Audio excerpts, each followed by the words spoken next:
Okay, today is Shalom, March 6, 2023, and we are going to change gears a little bit and talk about an aspect of the book of Esther, a small, maybe a chapter 5 of the book of Esther, and a little change of pace from our normal study, but you will be able to see the similarity in the method. And that the method is really close reading of the text and trying to understand what is hidden in the text, even though it's not totally communicated to us. We have to read. I don't even want to say between the lines, but we have to really uncover things that are in the words themselves. And there is a pun with the word Esther, because Esther sounds like Hester, and Hester means hidden. Hesterim be'Esther, the things that are hidden in Esther, is a title of a book, and lots of commentators make that pun, that there is plenty to reveal of the hidden in Esther. In fact, they would go so far as to say that the pun of Hester is that God is hidden altogether from the book, because God's name doesn't even appear in the book.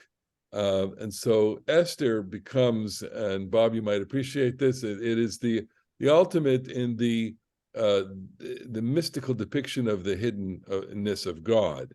And that makes it quite appealing in terms of finding, the divine element in there. There's a spectrum of reactions to this, which is one that, Esther is a book that God is too embarrassed to appear in. I wouldn't go that far. Esther is actually quite a sophisticated book. It really deserves tremendous study on its own, in a class like ours. And perhaps, we'll devote some more time to it in the future, because it's so carefully written and alludes to so many different things. It's a political tract in many ways, and it is, among other things, trying to relate to us what it means to be a minority within a larger culture, and what it means to exert power, and what kind of power is exerted, and how the book of Esther itself becomes a kind of manual for the wielding of a kind of influential power that Jews have. And so, of course, you're aware of the story. The story is that the Jews are in Persia, and we meet at the beginning of the book King Ahasuerus, and exactly how he becomes king and what the nature of his kingdom. That's again, if we did a close analysis of chapter 1, we would go into all of that. He has a falling out, so to speak, with his wife, Queen Vashti. He summoned her to appear to show off her beauty in front of a big feast of people, and she refuses. He doesn't like that. He doesn't kill her, but he deposes her, and he needs to find another queen. And so he sends out for all of the beautiful women in the kingdom, and Esther is chosen in a pageant. And that kind of makes the story, delightful for the way we depict it at Purim. The story does, in the religious retelling of the story becomes a kind of farce.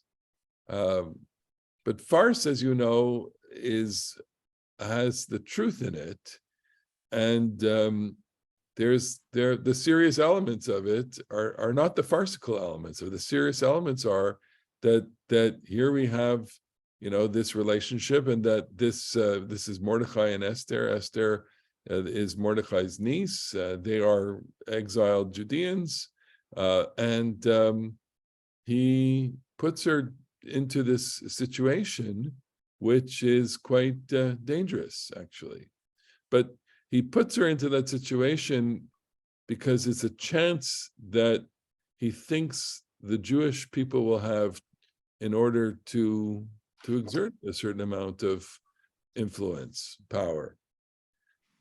And so it is that there is this arch villain Haman. Haman is elevated within the elite court of Achashverosh, and Haman is a megalomaniac. He wants everybody to worship him. And Haman himself is a political study of tyrants and how tyrants are themselves devoted to self-service, and tyrants are devoted to power. Mordechai refuses to offer that kind of respect to Haman, that is to say, worship.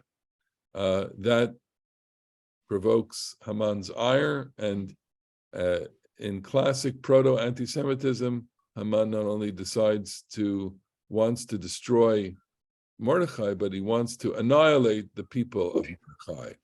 And that I say is proto-anti-Semitism, because anti-Semitism is always annihilationist. It's never a vendetta against one person, it's a vendetta against an entire people. And so he casts lots, and the lot falls on a certain date for the destruction of the Jewish people. Having heard this, he tears his clothing, he summons Esther to try and intervene, and Esther will do that at her own peril, because she is afraid to go into the palace of the king unannounced. As she reminds Mordechai, one cannot go uninvited into the king's palace. And Mordechai says to her, you don't know if this is the chance that you have to take. Because look, eventually we'll have salvation, but perhaps this is why you have been elected for this moment. And so Esther has her maidens and helpers fast for her the 3 days before, in order for her to take on this great decision. And that's what we're commemorating today, the fast of Esther. And so she goes to the king's palace, and that's where we're going to pick up the story, okay? Having introduced it there, okay? And you know the rest of the story, so we are going to, here we go. I'm going to go all the way, and this is going to read, I'm calling this class A Glimpse of Evil, looking at Haman, okay? But it's really not only that, I needed a just quick title. On the third day, that is the third day of the fasting, this is chapter 5, Esther put on royal apparel and stood in the inner court of the king's palace, facing the king's palace, while the king was sitting on his royal throne in the throne room facing the entrance of the palace. Okay, we'll talk about that in a second. It's big enough for everybody? Okay. As soon as the king saw Queen Esther standing in the court, she won his favor. The king extended to Esther the golden scepter which he had in his hand, and Esther approached and touched the tip of the scepter. The king asked her, "What troubles you?" asked Queen Esther, "and what is your request?" "Even to half the kingdom, it shall be granted to you." Esther replied, "If it please your majesty, let your majesty and Haman come today to the feast that I've prepared for him." The king commanded, "Tell Haman to hurry and do Esther's bidding." So the king and Haman came to the feast that Esther had prepared. The king asked Esther at the wine feast, "What is your wish? It shall be granted to you. And what is your request? Even to half the kingdom it shall be fulfilled." And Esther replied, "My wish, my request." if your majesty will do me a favor, if it please your majesty to grant my wish and accede to my request, let your majesty and Haman come to the feast which I will prepare them, and tomorrow I will do your majesty's bidding. Haman went out that day happy and good-hearted. But when Haman saw Mordecai in the palace gate, and Mordecai did not rise or even stir on his account, Haman was filled against Mordecai with rage. Haman controlled himself and went home. He sent for his friends and his wife Zeresh, and Haman told them about his great wealth and his many sons, and all about how the king had promoted him and advanced him above the officials and the king's courtiers. And Haman said, what is more, Queen Esther brought no one else to be with the king and to the feast which she made except for me. And tomorrow also I'm invited by her along with the king. Yet all this means nothing to me. Every time I see that Jew Mordecai sitting in the palace gate. And his wife Zeresh and all his friends said to him, let a stake be put up 50 cubits high, and in the morning say to the king that they should impale Mordecai on it. Then go with the king to the feast, happy. The thing pleased Haman, and he had the stake put up. I love reading it that way, and reading it, differently from the way we chant it. We chant it with voices, and we have people here who do the chanting for us, and we make a lot of fun. And of course, the holiday is supposed to be fun, but I don't want to get into the whole question of did it not happen? We'll set that aside. I read the story, as a piece of literature, in the sense that I want to be there inside it and feel and make the empathic leap of a reader and try and inhabit the lives of the characters. The characters here are Achashverosh, Esther, Mordecai, and Haman. Mordecai is there as well. Yeah, so Mordecai is not a major role in this chapter, but those are the four principal characters here. And what the text asks of us, it challenges us, is really to inhabit the mental and emotional spaces of all these characters and try and relate to them. So in our own kind of self-righteousness, we may not think that we can relate to Haman, but of course we can relate to Haman if we consider what an ego is, and what the world is revolves around us and has a certain, and if we have any kind of ounce of narcissism in our own lives, of course we do, so we can relate to the thought that there is a certain set of needs here that this person who has this gargantuan ego has to have fulfilled. And there is a manipulation going on here. And there's tremendous dramatic irony going on here, just from the perspective of literature, which is the audience knows something that the characters don't. And of course, one of the characters knows something that the other characters don't.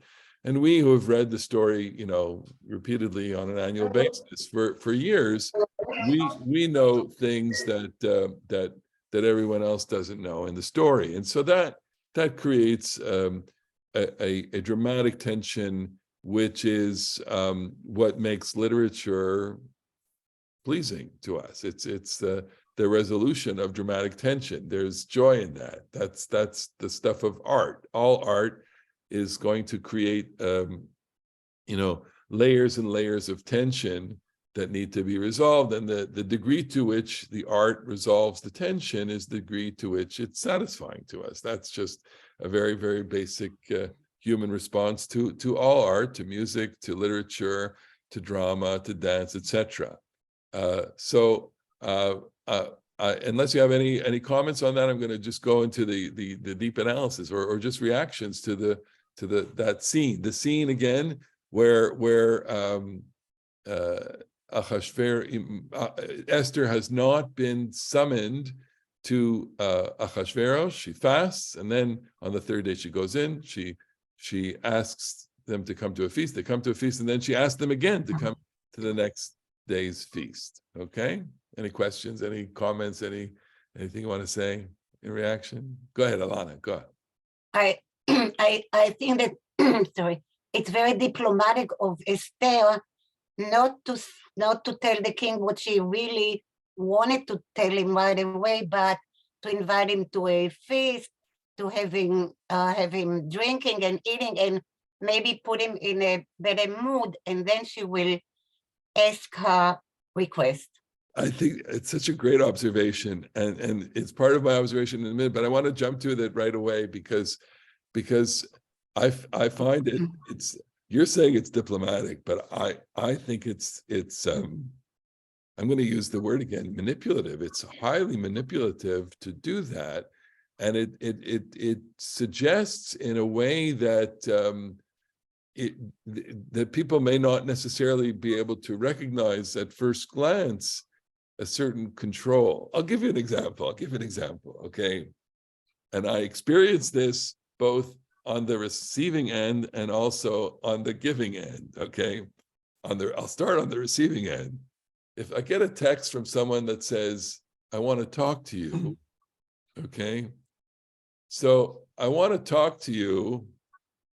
So I've learned already to not think that it always means something that is totally emergency, and that or it's of a nature that is deeply troubling. Okay, I want to talk to you can mean a bunch of things, but when someone says I want to talk to you and doesn't specify what it is that they want to talk to you about, it means that they have unconsciously, I don't think people do this consciously, but they're saying, I'm holding information over your head that I'm not telling you right now because I can't tell you right now, or because I won't tell you right now, or because subconsciously I do want to have power over you. I want to have control over you. Okay. I know that I could be very manipulative if I did that to someone. And so therefore I've tried often, if I need to speak to someone, I really, and I think that this is part of the digital etiquette, which is I'll send a text to someone and say, I need to talk to you about something. Are you free right now? I won't say, I need to talk to you. Are you free? I need to talk to you about such and such, because I don't want to put the person I just want to talk to the person. I don't want to put the person in a state, well, the rabbi is calling me. What did I do? It's like coming to the principal's office, and I don't want to put people in a state of fear, so I think because the medium lends itself so much to manipulation and to really emotional manipulation, one has to be very, very sensitive to it. And the truth, it's also true with emails, and it's true with it's not even true with texting and emails. It's also true with, someone says to you, I need to see you, right?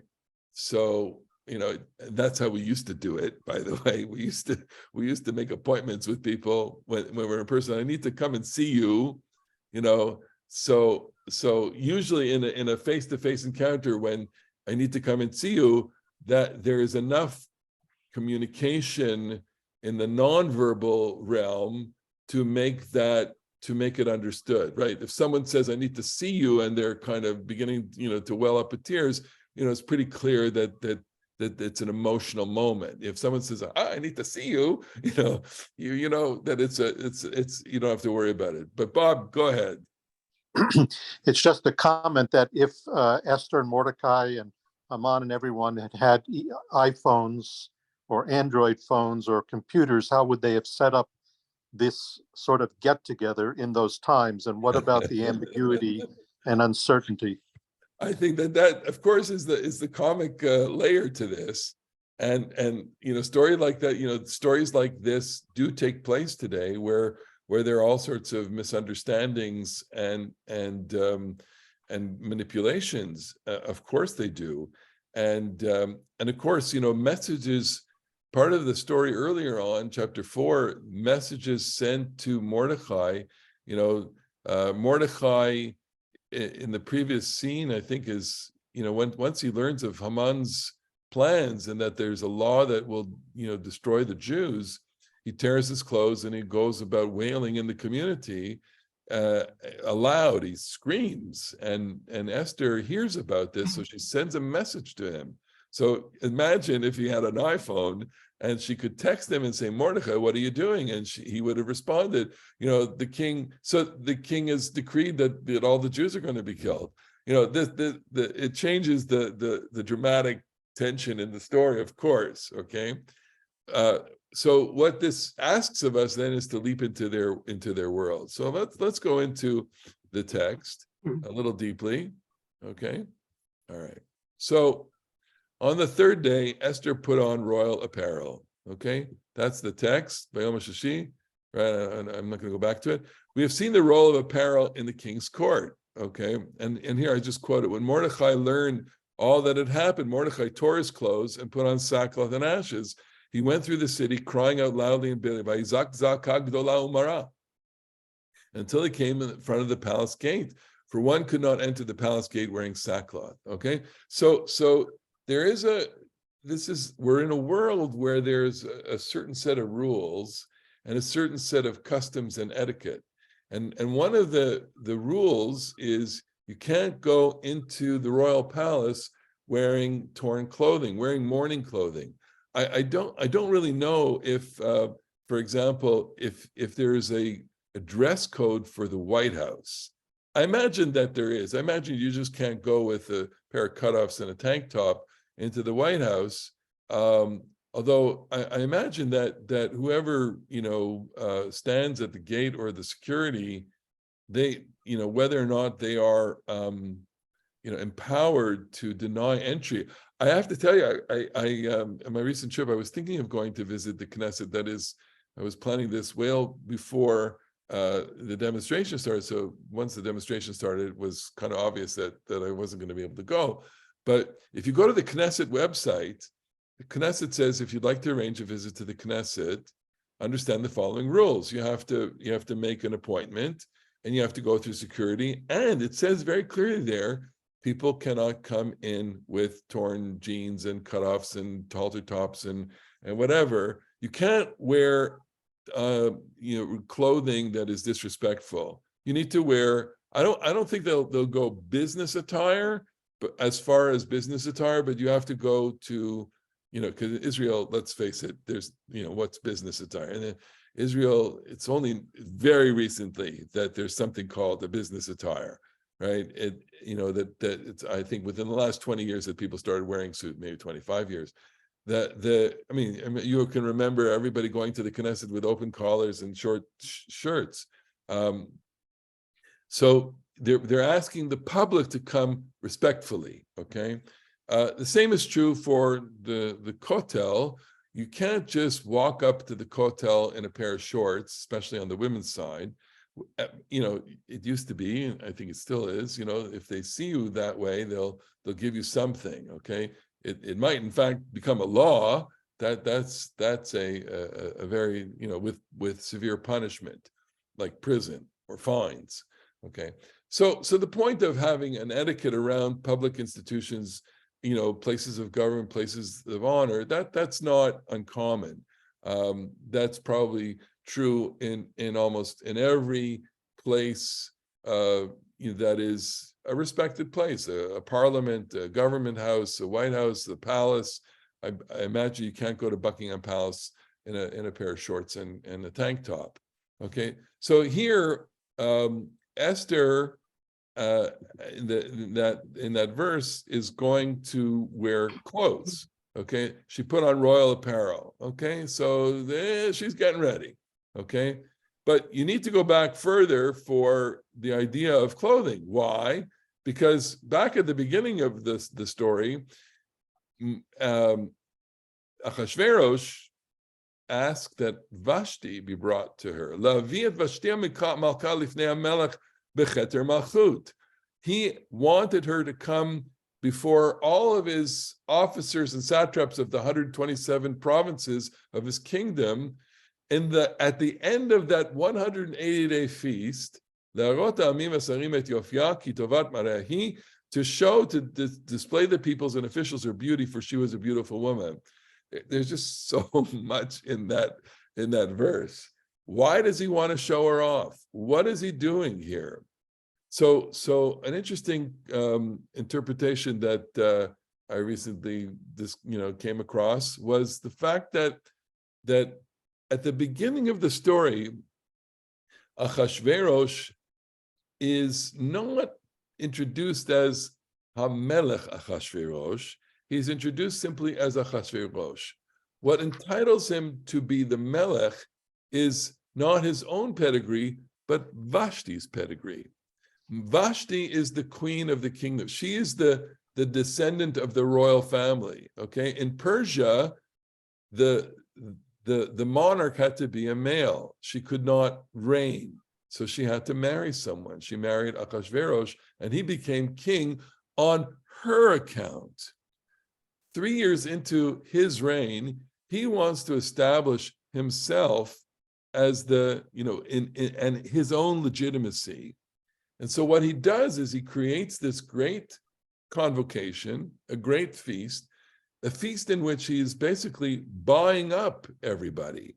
Okay, the purpose of the feast is to enlist to engage everybody's relationship with him, and in effect to basically say, look, I'm bringing you into the palace. I'm bringing you to the White House. You're going to stay in the Lincoln bedroom. You're going to be feted and wined and dined. And so that way, I will guarantee your subordination to me. It's classic in the sense of how sovereigns, monarchs, maybe presidents or people in power, kind of dole out favors. They dole out these kinds of emoluments to people. They say, look, I'm going to give you a junket. I'm going to give you a really big junket, a big feast. And, all expenses paid trip to Shushan, the capital.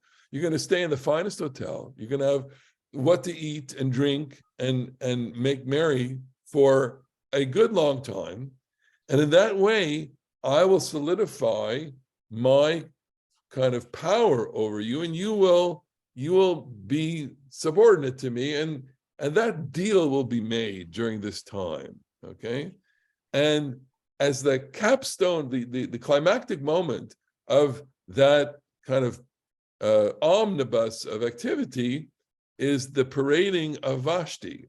Okay, he says, bring her out, because he is demonstrating by summoning her, the formerly, pedigreed queen, by summoning her at his command to show her off and objectify her in the vilest way possible. That is to say, look at the object of reign, and this is what she is. She is basically a vessel here. She's beautiful, but I'm objectifying her because I'm in charge. Okay, and that's what he's doing. Okay, and it goes even further. It doesn't say this in the text here, but the implication as to how he utilizes her it's not a far link to this comment here. Lavi et Vashti Malka lefanav aruma, to bring her naked. Now that's something that is part of the imaginative retelling, but this is in a commentary of Yosef ben Yacha. I don't know who the commentary, but he's basing himself on many midrashim and Chazal, that in fact the exploitation of Vashti for the sake of his power is instrumentalized through clothing. Okay, that is to say, lack thereof. He is going to parade her naked and objectify her and make her a spectacle that everyone can gawk at.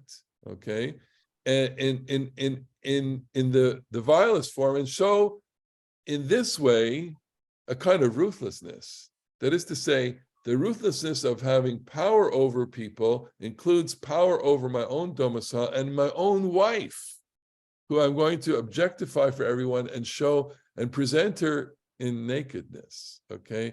And as if to say, and to pornographize her, right? Pornography being, to display what should not be displayed, okay? And so, I mean, it's what's so tantalizing here is, as far as people, male persons in power, and the utilization of their spouses and the objectification of their spouses for the sake of their power. I think that's a good sermon there. But rather than get into that as a sermon, I want to say that here the opposite is what's happening here with Esther. So go back, Esther comes in on royal apparel. So it's clear then she's all decked up out of respect for him, okay? And so the royal apparel would be the absolute 180-degree opposite of bringing Vashti naked, okay? And so what you have here is an irony. It's the beginning of an irony. The second piece of the irony is that after, so what happens in this case when Achashverosh summons Vashti to come in, and let's just say she's either brought in to show her off or brought in naked, she refuses, and that refusal destabilizes his power. Okay, and what's brilliant about this and sumptuous about it is that it's the woman who refuses the man, and in so doing, she asserts an ultimate power over him. So in some ways, you can read it, and you don't need to be a feminist to read the story in this way, that by refusing, she maintains her own personal dignity, and she maintains her own personal power over him, to the extent that he needs to punish her and exert power over her, and punishes her in the most radical way possible by he summons his own, think tank, his own little court of people, and says, what are we supposed to do? And so the smallest, the last one in the court says, well, you should make an edict that women should not refuse their husbands, that men have to be, the master of the domain of the domicile, and that whatever a man says in the household, the woman must adhere to. So reading that, of course, is that's what makes the book a parody and a farce, because that's the stuff of domestic humor. Who's in charge? Who's in charge of the household? And could any edict, could any state edict control what goes on in a household? That's completely ridiculous. Okay, but in the serious vein, it's, well, how is power meted out in the household, and who has power here? So what we have here, when Esther in our chapter 5, Esther comes to the king as a kind of vulnerable, having fasted. She puts on her clothing. She hasn't eaten or maybe drank in 3 days. So she's kind of weak, but she's at the height of her power over him, or she is trying to assert her power. And what does she say? She says, she stood at the inner court of the king's palace, facing the king's palace, while the king was sitting on his royal throne in the throne room facing the entrance of the palace. So just hold that verse in your imagination. She comes into the inner court of the king's palace. So she walks through the gate, comes through the court. She's standing in the center of the court, okay? And I'm imagining it that there are walls around her, and that there's in the building in front of her is the royal throne room, and that he is sitting in the throne room waiting, he's alone. He's sitting facing the entrance of the palace, okay? So I just pulled up, Googled courtyards, okay? So I found an ancient courtyard. Here's a gate, and she would be standing in something like this, and he would be in another room looking out, okay? Or here is another picture. I actually tried to go to an artificial intelligence software thing and say, draw me a picture of this, but I couldn't find one that would do this. So this, I'm not sure which palace this is. It looks like a British palace, or at least a European one. It's the court, right? And again, imagine the scene. She would have come through the gate and enter the courtyard, and the king is somewhere on the side looking at the courtyard. Okay, and back to the verse. The verse says, facing the king while he was sitting in the throne room facing the entrance of the palace. Okay. As soon as the king saw Queen Esther standing in the court, she won his favor. The king extended to Esther a golden scepter, which he had in his hand, and Esther approached and touched the tip of the scepter. I'm not going to get into the erotic or phallic nature of that story, okay, but it's kind of obvious. We don't have to discuss that, okay? The king asked her, "What troubles you, Esther? What's your request? Even half the kingdom, it shall be granted you." Notice the Hebrew, malach, Esther Amalka. Malach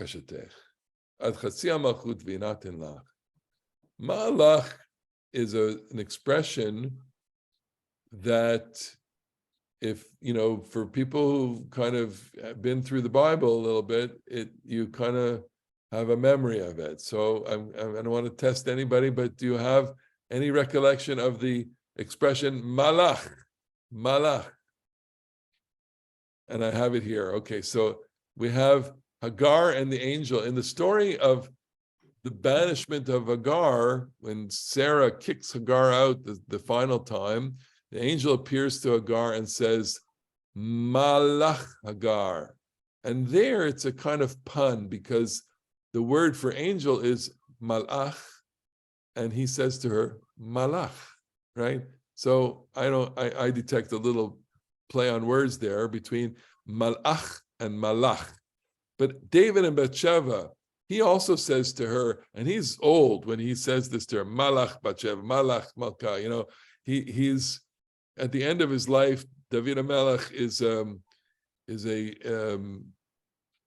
sad figure, a damaged figure, and so this is the question. The expression malach is a kind of it's not terribly respectful. On the one hand, it's a moment of it suggests abrupt, and there's an abrupt nature to that question, like the angel to Hagar or like the king to Bathsheba.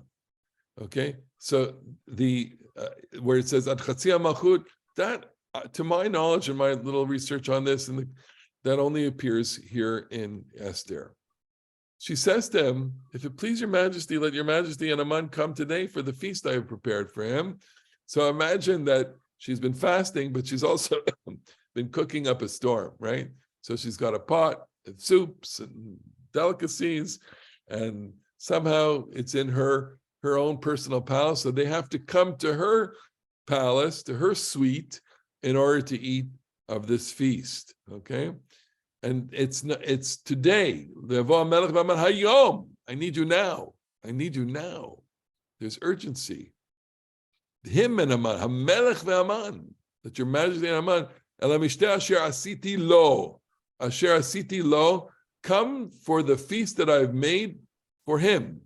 So you read that, even reading it in the translation, and certainly reading it in English, I've said that there may be an ambiguity here in saying, come for him. Who's him? Is the feast for Achashverosh, or is the feast for Haman? And the text kind of dangles that in front of us. And so what I stated earlier, based on Ilana's comment, is that she's being very manipulative. She's very, very manipulative here. She's saying, come now. I'm not telling you why. I made you a feast, okay? So Achashverosh is going to think the feast is for him. Haman is going to think the feast is for him, right? And a person who has an ego, and of course both of these men have egos, think, well, what did I, I guess, is it my birthday? Is it my, did I win something? Am I getting something? What is she, is she trying to entice me for something? Does she have a plan, etc.? What does she want? Okay. So, and why does she put them in a unit together? And what would she want Achashverosh to think here? So I think, on the one hand, she's shaping this whole event to kind of build in Achashverosh's mind, this is your partner, he is your partner, and certainly to put into Haman's mind, wow, look at that. The president of the, it's like the president of the United States has summoned you to a private meal with his wife. Wow, you must be really important. Okay. In other words, and his wife has made a meal for me and you. Wow, nobody else. That's amazing. I know she's my wife, but what does she want from you? And what does she want from me? And what's going to happen here? And I like feasts, and I'm enjoying this. And of course he's the king, and he has to reign. But what we saw in the previous scene is that he doesn't really do a lot, and that kind of makes him into a caricature, right? The fact that he's sitting alone in his throne room, and that all he does is enjoy the trappings of power, right? And that he's not, signing things or putting signatures on decisions, or he's not executing policies. He's just sitting there, right? So you may think, that's what monarchs do, is they sit and reign, right? The Queen Elizabeth Aleha Shalom, she joked about this. What made her so beloved was that she did have a great sense of humor. She had all sorts of royal duties, and when you read about it and see it was quite rigorous. Of course, in her later years, they devolved to others, but in the heyday, when she was already in her 70s, don't forget the Queen Mother she must have been 90 something, okay, and God bless her, she lived to a ripe old age. So she would, Elizabeth came. There's this anecdote said that Elizabeth came back, and they used to have tea together, her and her mother. And they joked together and said, well, what are we doing all afternoon? And they said, we have to reign. We have to reign all afternoon, right? And of course, the irony is like, what are they going to do? They're resting. What does a king do to reign? Nothing, So he's doing nothing. So she says, Maharu et Haman, hurry, bring Haman, lasot, and do, this is what the king says, Maharu et Haman, lasot et dvar Esther, to do Esther's bidding. Okay, so now I'm going to pause on hurry, bring Haman. Why does he say it this way? Hurry, bring Haman. And I know we're lacking time here, so I'm going to just jump to it and give you the answer that you can react to, which is the king has to remind himself that he's the king, that he has power over Haman, and by saying to Haman, I'm going to send a messenger for you, right? That is a great manipulative gesture. Okay, I will give you an anecdote about that in a second. Okay, hurry, bring Haman. The king commanded, hurry, bring Haman. Who's he commanding? We don't know who he's commanding. He's got people who they're his attendants, his secretaries, and do his bidding. So because he has to remind everyone of this king, and this is done with messengers. Messengers subordinate the recipient, but be reminded the irony here. The woman is dictating the events. When the Vashti event happened, the edict went out that men are to be totally in charge. Why do I say that messengers subordinate the recipient? Okay, so when you are, I'm going to stop the screen share for a second. When you have power, it's a very, it's a grandiose gesture to send a car for someone, right? So there was one time, it was after 9/11, I was invited to, be on television and comment. Okay, they needed a rabbi to comment. You know how it is for you have 30 seconds on air. I had to go to a studio. They sent a car for me. We're going to send a car for you. So I was young. I thought, oh my goodness, I'm so important, right? I'm going to be on a big network, and they're going to send a car for me. And they sent the car for me, and they drove me all the way to New York City. And I sat in a green room for like an hour and waited. And then finally they hauled me out into the studio, and I was on, let's say, for 30 seconds. Okay. And, wow. So, okay, you had your 30 seconds. And I'm like, I don't think I'm ever going to do this again. It's such a waste of time. Don't care how famous you become in 30 seconds. It's just, and of course, people do this all the time, right? And that's what's involved, right? I mean, how do you think they end up in studios? They send a car for you, okay? So on the one hand, that's a measure of the grandeur, okay? But when you send a car for someone else, that is your power, okay? So when we have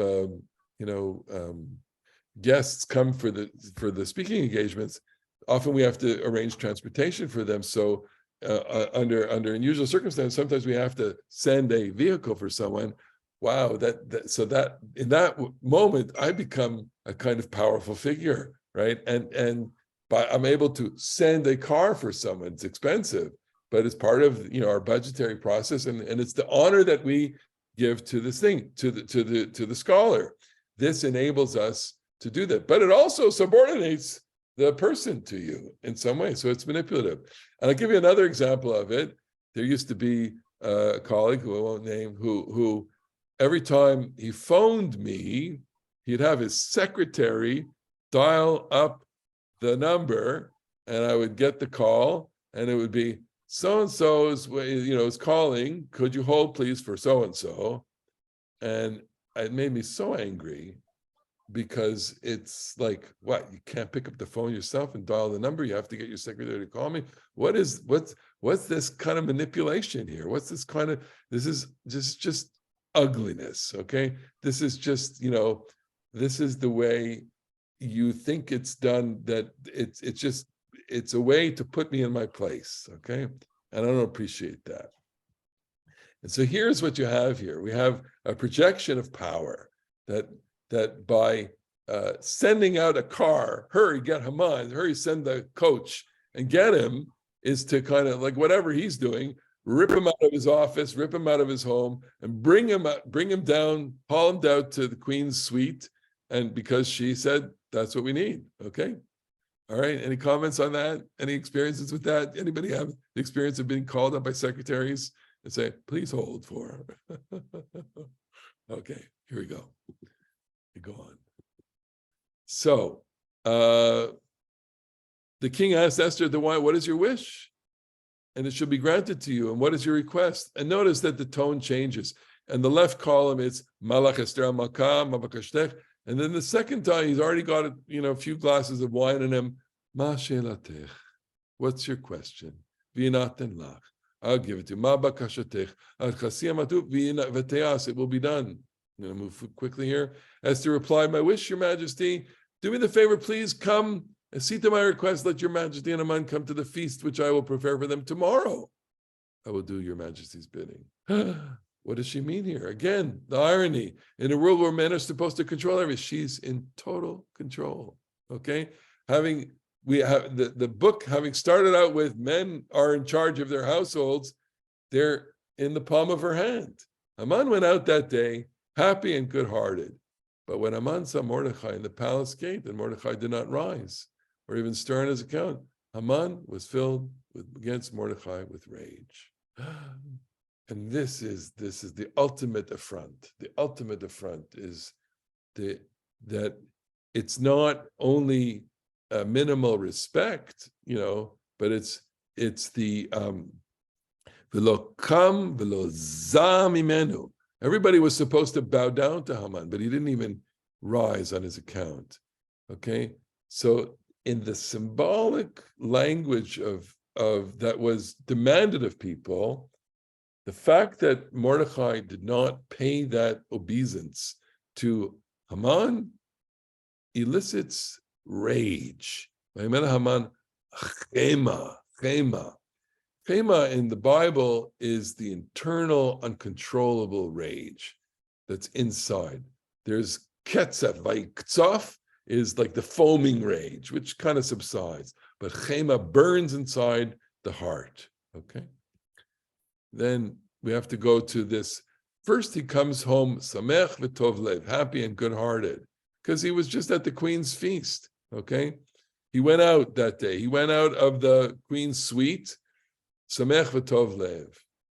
But then everything turns immediately the opposite way, which only shows you how elastic an emotional life can be.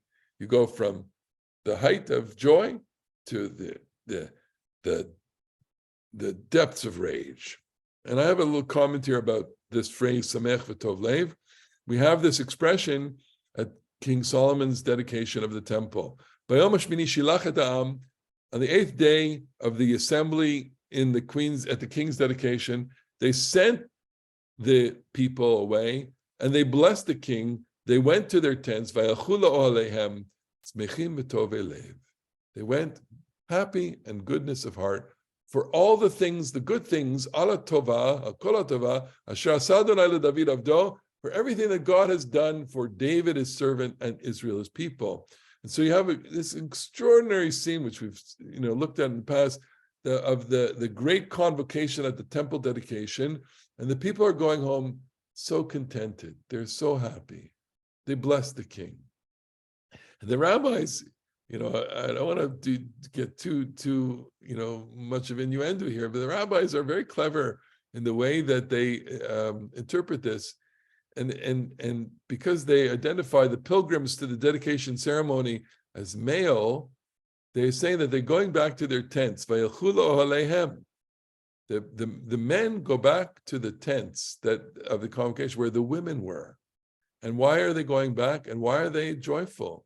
They're going to consummate their relationships with their wives. So there's a bit of a sexual undertone to this whole story, right?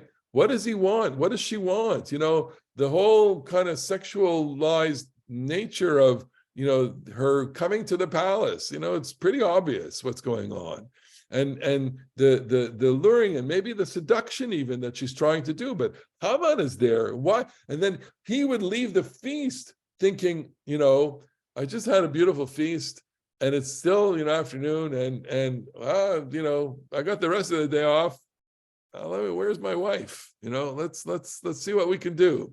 And instead, everything, that whole libido gets crushed because his own ego is destroyed by Mordechai not showing any respect for him. Okay. So I'm gonna go over. So there's a difference. The difference is that with the dedication, it's a collective, but here it's personal, and the collective joy lasts, but the personal joy does not. That's a commentator called Jonathan Grossman. Haman controlled himself and went home. He sent for his friends and his wife Zeresh. Why would he have to control himself? Because he could have killed Mordechai on the spot. But why doesn't he kill Mordechai on the spot? He doesn't kill Mordechai on the spot because Mordechai was in a public spot at the king's gate. In other words, he doesn't pull out a knife, a dagger that he probably would have carried, a personal weapon, and stab him. He wanted to, but he doesn't, because it's a public place, and this kind of vengeance he would want to do in private without anybody seeing. But he's alone when he gets home, and that's interesting. A man with an ego who has nobody at home. He has to send for everyone. Where are they? So you could say they're out. And how does he find them? And now he has to send messengers to find his wife and all his friends. Okay, come and I need attention. I need to be around people. And as I read that, I'm just, I remember I so adore Frank Sinatra, okay, and I'm such a big fan. But he and many people like it, they all have egos, and the one thing that is said in the biography, in one of his biographies, is that he just needed people around all the time. He hated to be alone. And the people that came around were his best friends, who could always remind him how wonderful he was. Okay, and joke with him and kibitz with him, et cetera, et cetera, et cetera. But the idea that I need an entourage, I need a posse, I need people around me, because I need to be reminded that I'm the center of the world. And I'm fragile in my own home when I'm alone. So therefore, I need to populate my home with people. And the fact that his wife is not home, the person that he would want to come home to and consummate a kind of, look at that, I was with the king and the queen today. Does it get better than that? And to share that, she's not there. And so you see a kind of this, the way that the evil in Haman is festering and becomes gangrenous, because of his own personal state. And then he summons his friends, and he tells them as follows. He told them about his great wealth, Kvod Oshrov, Verov Banav, his many sons, and about all the king promoted him and advanced him above the officials and courtiers. Okay, so if you're Haman's friend, you already know that he's wealthy, and you already know that he has sons, right? And so he's just indulging himself here, and this is just the ugliness of him, the ugly character of him. And then Haman said, "What is more, Queen Esther brought no one else to be with the king to the feast which she made except for me. And tomorrow also I'm invited by her along with the king." Okay, so this commentator, Jonathan Grossman, he says in this beautiful book, he says, look, you have to listen to the narration. The narration is, first it's indirect speech, and now it's direct speech. As we all know, and when you read literature, things that are stated indirectly have a certain power. When the narrator shifts to direct speech, it has much more power. And here he relates. So this is the most important. She invited me tomorrow. Okay, but all this means nothing to me every time I see that Jew Mordechai sitting at the gate. Yoshev Bashar al-Melech, is he dwelling there, or does he just kind of keep sitting there only to offend me? And his wife Zeresh and all his friends said to him, let a stake be put up 50 cubits high, and in the morning say to the king that it should impale Mordechai on it, then go with the king to the feast happy. The thing pleased Haman and had the stake put up. And that's where the chapter ends. And this whole business about the stake, and we translate vaitlu to mean hang, but it's actually much more gruesome than that. It's impaling. And he should be on a stake 50 cubits, 20 meters high. That's 7 stories high. So it's not only to be gross, but it's to depict, to say this is how we're going to demonstrate his disobedience. Okay, and this is the point. We don't have a lot of time to go into it, but what is the punishment of impalement? The punishment of impalement is not an ordinary punishment. The punishment of impalement is rebellion against the monarch. And we have other sources for that. There's another source in, I believe it's the book of Ezra or Daniel, where this punishment is meted out. And so what Haman is saying is, and Zeresh is saying, is this action is a rebellion against the king. So therefore you need to do this punishment in a way that is in accordance with a kind of the capital punishment method for this kind of rebellion. It would be like sedition or being a traitor, okay? And the irony is that who ends up on this impalement is Haman.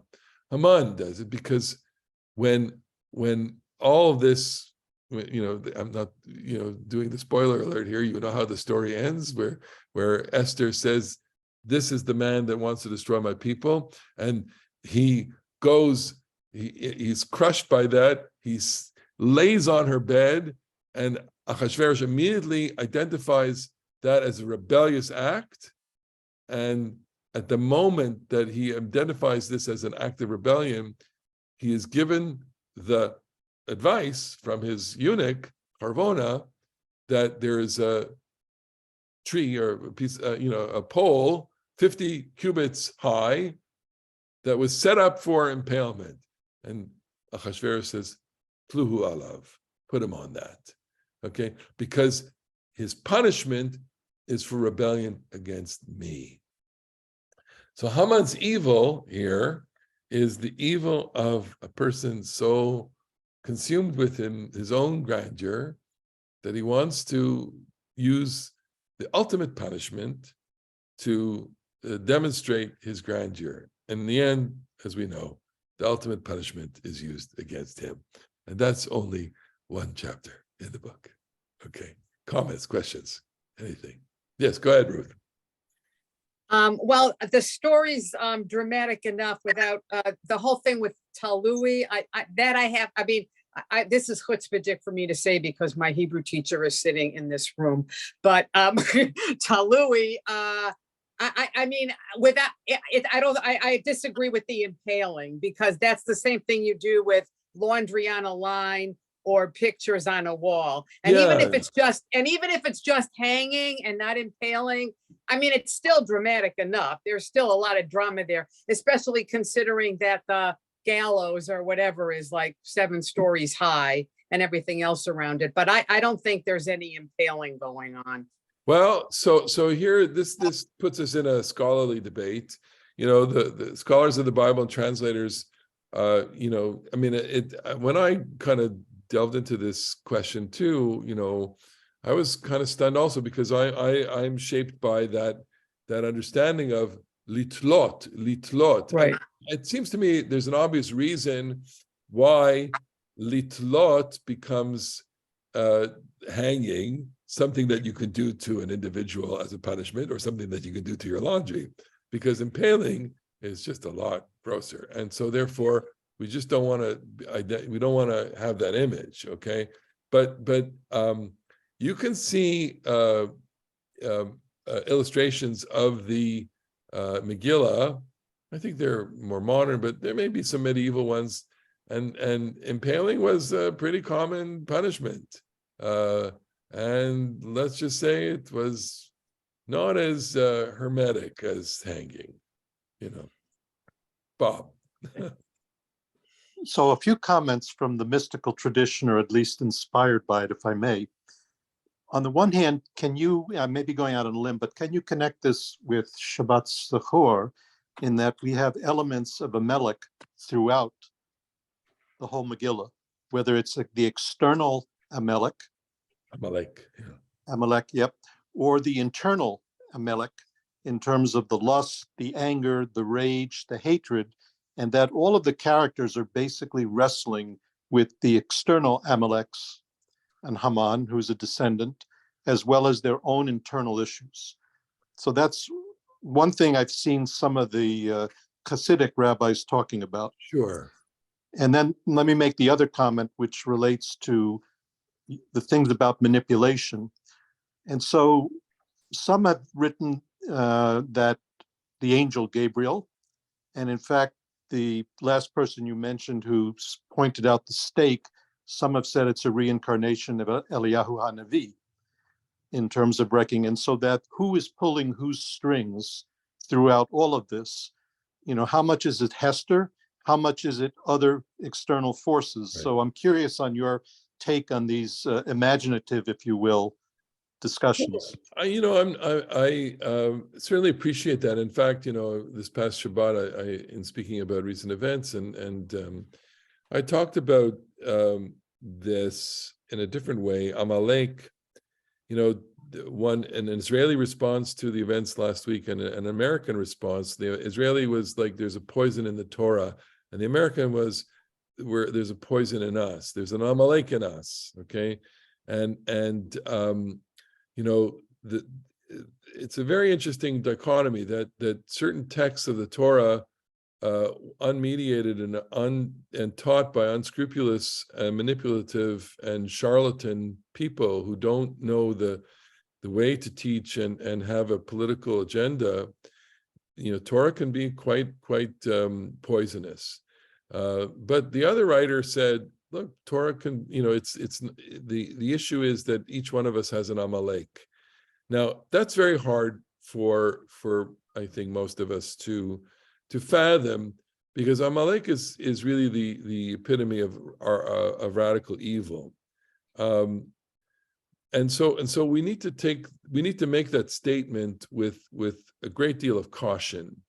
I know Jordan Peterson is very unpopular, but you know, among certain circles, but he happens to say something very, very intuitive, which is, if you want to understand evil, or at least approach it, you have to ask yourself the question, what would I do under certain circumstances? Most people tell themselves that they're going to be the people that hide Anne Frank in the attic, but the data is opposite. The data is that 99.999% of people did not behave that way. You may think of yourself in this way, but the reality is quite different. That most people, the vast majority of people, when faced with impossible choices, actually behave with a bit of Amalek in them. And so, does that mean that, you know, that Amalek is in all? It's uncomfortable to say, of course, but there is a dynamic here that is at work. We all have, you know, if I'll just kind of neutralize it a little bit, rather than say Amalek, which is so powerful in its symbolic resonance, say Yetzer Hara. We have an evil inclination. Everyone has an evil inclination, and therefore, you know, what you need to do is be engaged with that and understand how to contain that. Can you read the book of Esther that way? Of course you can, and that's, I think, what gives, you know, lots of layers of meaning to it. You know, and like anything, and like Freud said, you know, you are every character in your dream. You know, you are, when you read a story, you are every character, and I think the joy and the pleasure of reading is to try and make the leap of empathy, even into the characters that are least desirable. You know, we all can, you know, well, I don't want to say we all, but sometimes it's not so difficult to see a Haman in yourself. You know, when you have an ego, you're a Haman. Okay. I just say I saw one interesting presentation that if this is true, that some of the descendants of Haman actually became Torah scholars or converted. And Yeah. someone made a comment that Esther inviting him to the dinner actually planted a seed. So I don't know, again, another fanciful. Okay, so it's all very nice allegorically, you know, and it works in its own way. I know Ilani had your hand up there before, did you? Oh yeah. I just wanted to add to what Ruthie said about a litlot.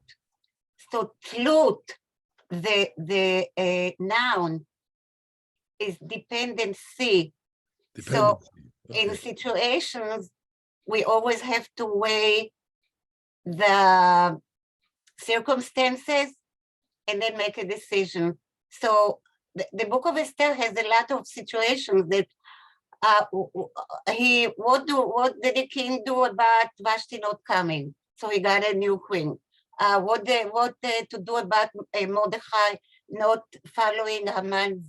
So it has a lot of dependencies. Yes. The Megillah. So Ruthie sent me something really nice. Ruthie, you can say it.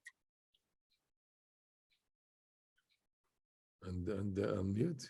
Press your space bar. So I got this was from I just come back from Ulpan in Israel, and one of my Ulpan classmates sent me this. So it was in Hebrew, but it said someone is asking Esther, do you like Haman? Okay, and her answer was, talui, which could either mean it depends, or I like them when he's hanging, I like because it it's when- the Hebrew word is the Very same nice, word. Very nice. I like that. Very cute. John, go ahead. I think this is a delicious social satire. Yeah, I think it's great the way, especially the way they make fun of the king. He's kind of like a fool. He's always asking other people what he should do. And when you're saying he's sitting by himself in the throne room, I think that really makes the point. This is not really the same thing, but Mozart got into trouble when he did The Marriage of Figaro. It was based on a play by Beaumarchais, where the servants outwitted the masters. And Mozart made that into the opera, and he lost a lot of his patrons because of it. sure. But here, I think whoever's writing it is having a great time. They're weaving a satire, and they're also writing a political manual, and they're creating, this farce that when we read it in the synagogue, we kind of make it so light, even though the themes are deadly serious. It's about power and how just with in such an instant it can all change for everyone. It's nahafochu. It can all just turn around so quickly. So there's a lot of profound elements. So look, like all great works of art, they can be read at their various levels. Take Shakespeare and take even the comedies. There's tremendous seriousness there. Okay. Well, everyone, have a wonderful Purim. We look forward to that. That's tonight.